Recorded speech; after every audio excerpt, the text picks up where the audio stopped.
বিষ্ণুপুর একটি কালচারাল জায়গা।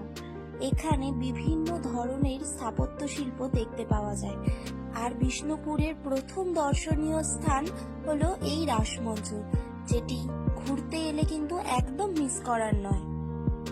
আমিও আজকে চলে এসেছিলাম এই রাসমঞ্চটি, যেটি তৈরি হয়েছে 1600 খ্রিস্টাব্দে, যা ল্যাটেরাইট পাথর দিয়ে তৈরি করা হয়েছে।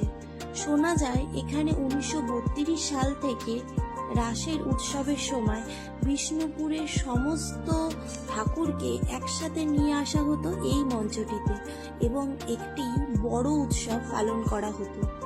যদিও এখন সেটি আর হয় না, তবে এটি একটি ইউনেস্কোর ওয়ার্ল্ড হেরিটেজের মধ্যে রয়েছে।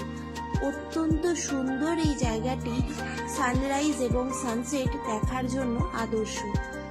বিষ্ণুপুর এলে এটা মাস্ট ট্রাই।